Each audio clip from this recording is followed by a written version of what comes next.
You're with Julian on the Brano and a review finally of Ant-Man and the Wasp Quantumania, which is annoyingly fitting into this relentless pursuit of the multiverse in its own way, which is seemingly something that all of the superhero franchises want to pursue, as it gives them lots of opportunities for retreading characters or reimagining the same thing.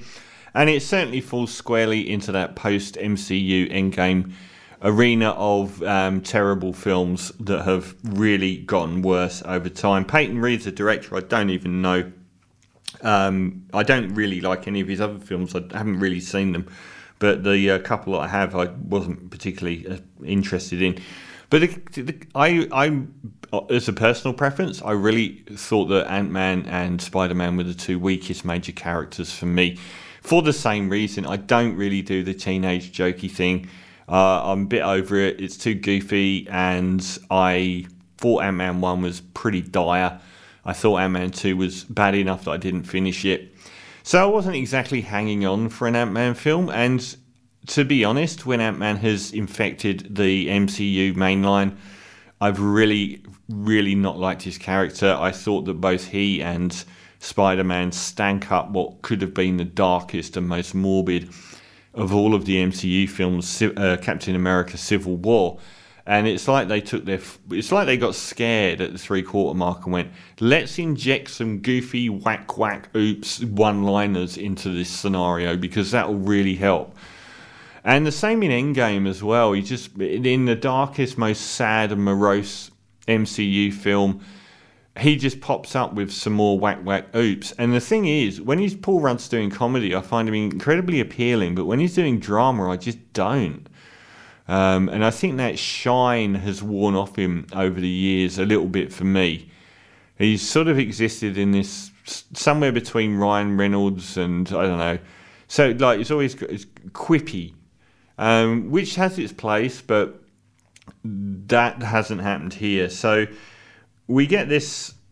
We've got these interlude films now, like the incoming Guardians of the Galaxy 3, which are either after or before Endgame, but they're not impacted by it so much. We're still standalone movies and so on. So we get a very quick, lazy, will this do introduction into the story, which is that we get the main cast: Paul Rudd, Evangeline Lilly, who's wearing a haircut here, and I think the person who did it's a genius, because it's impossible not to make Evangeline Lilly look incredibly beautiful.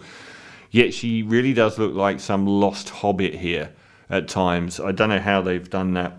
And also the mum and dad scenario, two heavyweights being Michelle Pfeiffer and Pym, who's appeared in all the other films, played by Michael Douglas. And they sort of form this family unit with Catherine Newton, who I spent the entire film wondering if she was Tia Leone's daughter. Because I recognise her face, but I don't know that I've seen her in any of the other films. And she plays Paul Rudd, a.k.a. Ant-Man's 18-year-old daughter. So we get this sort of faux nuclear family, and for incredulous, impossible to believe reasons, the daughter's created a link to the quantum realm. So the quantum realm is this micro realm where size is meaningless because you're a subatomic level, and it's where Paul Rudd's character spent the 5 years after Thanos snapped his fingers. He was in this quantum realm and couldn't be touched by Thanos' snap, and then came back. And this time around we learned that Michelle Pfeiffer, the mother character, spent 30 years down there and was involved in basically a civil war down there. So even though it makes no sense or credible, in any way credible position, the daughter creates a link to this quantum realm and sends a signal to it. Why would you be sending a signal to it? Funnily enough, the people down there pick up the signal and zap these five down to the quantum realm, where they're initially separated, but then we find out that there's a civil war going on in this quantum realm, And Paul Rudd and his daughter are split up. Michelle Pfeiffer and her husband, Michael Douglas, are split up. And we then find Kang, the Conqueror, played by Jonathan Majors. And we see at the start that Michelle Pfeiffer and Jonathan Majors as Kang the Conqueror were both stranded in this quantum realm decades before. And she helped him rebuild his ship, which had this incredibly powerful nuclear core capable of anything. And when she puts it into the spaceship that he's going to take off in, she sees his past and that he has been a destroyer of worlds. And that's what he's going to continue doing. So she basically traps him there and manages to get out. But she traps him there by putting this power device inside this quantum realm thing that stops him ever being able to get it. And he spends the next decades conquering the quantum realm and creates this vast city where everyone's subjugate to him. And we like, the character himself is somebody that has been traveling through time and has actually come back from the 40th century with their technology, so he can overwhelm anyone in the past, and that's his modus operandi. So the rest of the film is them basically fighting Kang the Conqueror and trying to get back to Earth. There's so much wrong with this awful film. For a start, even though I hate the cheesiness of the Ant-Man character and Paul Rudd's goofy playing of it, the same as I don't like the Spider-Man character, it's the only thing that franchise had going for it.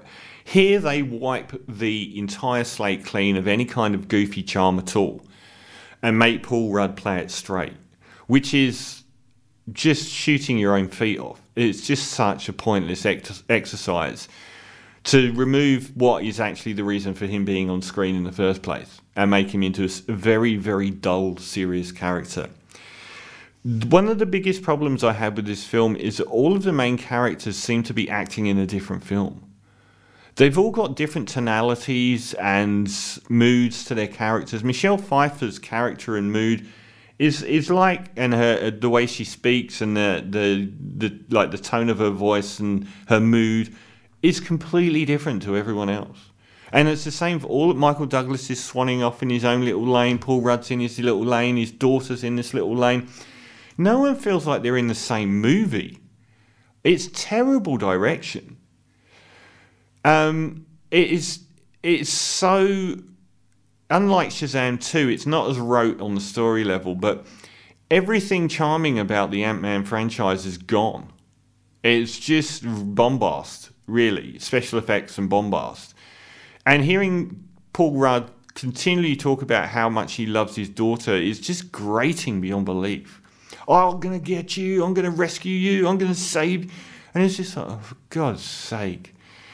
And the daughter as well is like, she's in a different movie franchise in, I don't know, Stranger Things or something. Nothing fits together at all between the characters. It's a very trite story because there's, you know, the we're in a new realm fighting the evil dictator has been done a few times. It doesn't really bring anything new to that premise. You know, the group arrives, sees the kingdoms being overthrown by the evil despot and band together with the locals to overthrow the evil despot is a fairly worn out vibe, to be honest. And the fact that there's, like, they throw Bill Murray in and he might as well be wearing a t-shirt saying Bill Murray. It's so pointlessly for the fact of featuring Bill Murray. I can understand why these films are getting trashed, but they're not getting trashed enough. So Shazam and Ant-Man both came out back to back, both failed with critics, both failed with the box office as well. And it's very easy to see why. There's nothing remotely charismatic or charming about this film. It is very, very, very rote on every level it could be. But it's also put together in a very disjointed manner. And it heavily relies on the visual elements of the quantum realm, which I don't think are used that well. I think the visual elements are often really strong here. It's a saving grace that they are, but the actual notion of the quantum realm, it really might as well be another part of a planet where there's some different creatures on it. Occasionally you get some interesting stuff like buildings that are alive, but it's few and far between. And not it doesn't stand up to scrutiny because a lot of it is incredulous, the way that people act or do. Like the whole thing of the daughter setting up this link to the quantum realm and then beaming a signal down to it to say, we're here, come and get us. It just doesn't make sense. So there's a couple of saving graces here. By far is Jonathan Majors. Jonathan Majors is now embroiled in a sexual assault scandal that may see him never play Kang the Conqueror again. He is superb here. He is Thanos level good. He's a brilliant characterization that isn't one note at all. And his interactions with Michelle Pfeiffer as she gradually realizes who he is and what he represents is fascinating, and he does it really charismatically and really well. Brilliant villain. 1 point for that. A lot of the visuals are pretty stunning, even if they don't utilize the environment as much as they should do. Some of it's really good looking. It may as well have been on a normal planet in space somewhere, because the whole notion of that quantum realm doesn't really come out at all in the film, and the whole notion of him being Ant-Man doesn't really seem to impact much at all. He might as well be Buck Rogers. So that's 2 points. Otherwise, I was very close to giving this a 0 out of 10. So the same score as Shazam, even though objectively it's a far worse movie, it does do, the visuals and the villain are much stronger. So I'm going to give Ant-Man and the Wasp, the Wasp is like, none of the characters matter here. Ant-Man and the Wasp, Quantumania, the same score as Shazam, a 2 out of 10.